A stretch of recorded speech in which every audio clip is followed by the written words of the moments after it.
तो गाइस स्वागत है आपका मेरे YouTube चैनल में। और आज मेरे चैनल में जुड़े हैं मेहमान डूंगर नेगी जी, रवि नेगी उर्फ रवि नेगी जी फ्रॉम अल्मोड़ा नैनीताल कुमाऊं से हैं, उत्तराखंड से। तो नेगी जी स्वागत है आपका मेरे चैनल में। थैंक्स। और अब बात करते हैं हम नेगी जी के कल्चर के बारे में। वो आज आपको रूबरू कराएंगे नैनीताल कुमाऊं से, तो अल्मोड़ा के कल्चर के बारे में। तो इनके इधर सबसे फेमस है बाल मिठाई। तो बाल मिठाई से पहले मैं नैनीताल के रहन सहन जो कल्चर है वहाँ का हिल स्टेशन का उसके बारे में बताएंगे नेगी जी। तो बताएं नेगी जी, आपके इधर अल्मोड़ा नैनीताल में क्या कल्चर है रहन सहन का?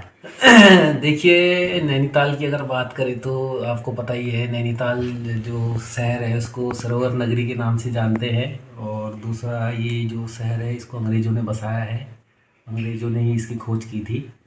और ये एक लेक के किनारे बसा हुआ बहुत खूबसूरत शहर है।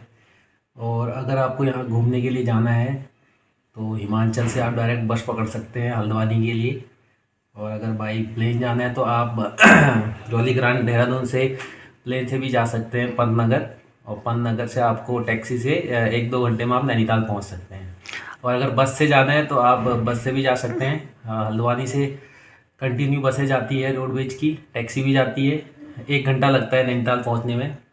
बट इस टाइम पे जो मौसम है, जो वहाँ पे स्नोफॉल होता है दिसंबर जनवरी में, जनवरी फरवरी तक। तो अगर आपको इस टाइम पे जाना है तो सबसे पहले आपको होटल की बुकिंग करनी बहुत ज़रूरी है। क्योंकि काठगोदाम और काला ढूंगी 2 रोड है जहाँ से वहाँ जाया जाता है नैनीताल। तो दोनों रोड पे चेकिंग होती है। अगर आपके पास होटल की बुकिंग है तो ये आपकी एंट्री होगी, नहीं तो बहुत मुश्किल है, वापस आना पड़ सकता है आपको। नहीं तो फिर पैदल जाना पड़ सकता है, गाड़ी के बिना नहीं जा सकते आप आगे। तो नेगी जी आपने अभी मुझे नैनीताल के बारे में बता दिया कि नैनीताल अंग्रेज़ों ने बसाया और यहाँ का जाना आना जाना का बताया। थोड़ा मुझे अब नैनीताल की जो झील हैं लेक के बारे में उनकी विशेषता बताएं, कितनी झीलें हैं और किस हिसाब से वहाँ पर पर्यटक स्थल है। और नैनीताल उत्तराखंड में नैनीताल को नाम से बहुत जाना जाता है, कुमाऊँ क्षेत्र में हाँ, नैनीताल झीलों फेमस है। की नगरी कहा जाता है उसको, क्योंकि वहाँ पे 9 झीलें हैं, मेरे को पूरे तो याद नहीं है। उसमें से सबसे जो टॉप पे है नैनीताल है, भीमताल है, एक नौकुचिया ताल है, 7 ताल है, और भी 4-5 और हैं। तो मतलब आप एक ट्रिप में पूरा सारा जितने भी नैनीताल में जितने ताल हैं सारे देख सकते हैं, मज़ा ले सकते हैं। तो सबसे जो बेस्ट टाइम है घूमने का वो अभी है जनवरी और फरवरी में। तो एक बार ज़रूर जाइए वहाँ और मज़ा लीजिए ज़िंदगी का।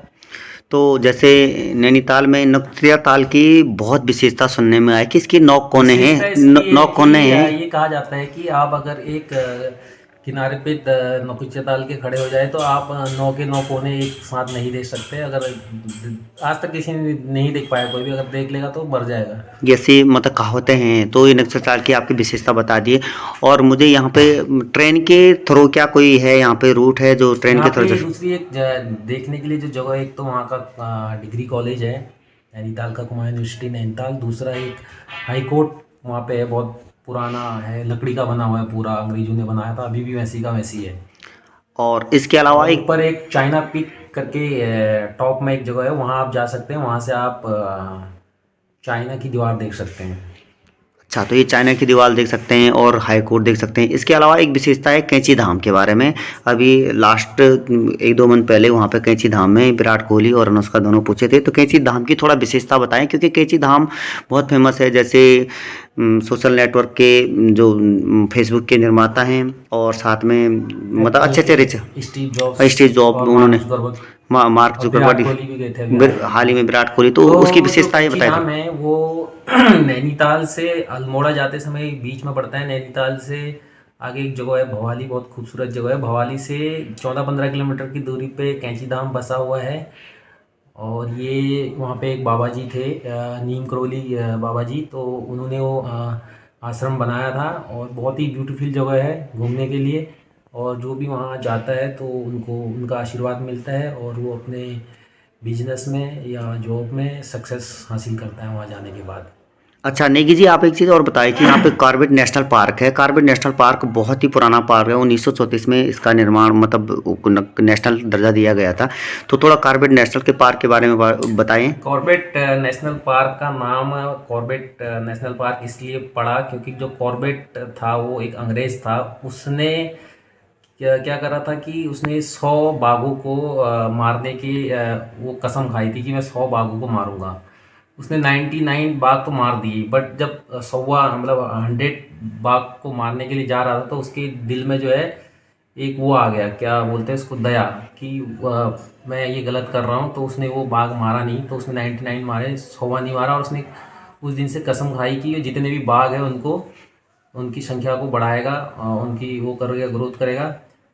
तो इसलिए उसका नाम जिम कॉर्बेट पार्क पड़ा है। और वो आप जब यहाँ से हिमाचल से जाओगे तो देहरादून होते हुए, हरिद्वार होते हुए, रामनगर एक जगह है, रामनगर के आसपास ही वो पूरा कॉर्बेट पार्क फैला हुआ है।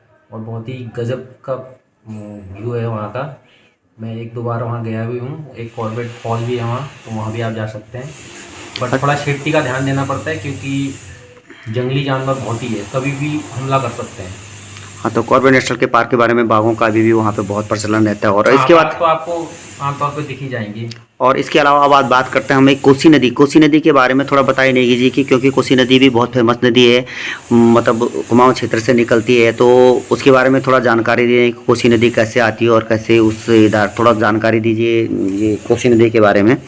कोसी नदी बेसिकली, कोसी नदी का निकलती कहाँ है ये तो मुझे अभी पता नहीं है। बट ये पर अल्मोड़ा डिस्ट्रिक्ट से आगे से अल्मोड़ा कोसी जो एक नाम है वहाँ से ये आती है। कोसी अल्मोड़ा में ही है एक जगह। कोसी से आते हुए रामनगर होते हुए ये आगे बिहार होते हुए बंगाल की खाड़ी में गिर जाती है। और ये जब बरसात के टाइम पे ये जो नदी है कोसी नदी, ये बिहार का इसको बोलते हैं, अभिशाप बोलते हैं।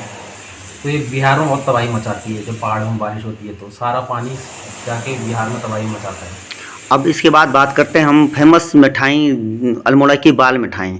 तो बाल मिठाई बहुत बार आपने खिलाई भी हमें, और बहुत बार इधर बाल मिठाई के लिए जब तुम घर जाते हो तो हम मांगते हैं कि भाई बाल मिठाई ज़रूर लाना। तो थोड़ा बाल मिठाई के बारे में नेगी जी बताइए, बाल मिठाई के बारे में थोड़ा सा कुछ हिस्ट्री जो जानकारी है उधर लोकल में, जिसके हिसाब से बाल मिठाई पूरे उत्तराखंड में या पूरे इंडिया में ही फेमस है अल्मोड़ा की बाल मिठाई, थोड़ा उसके बारे में बताइए।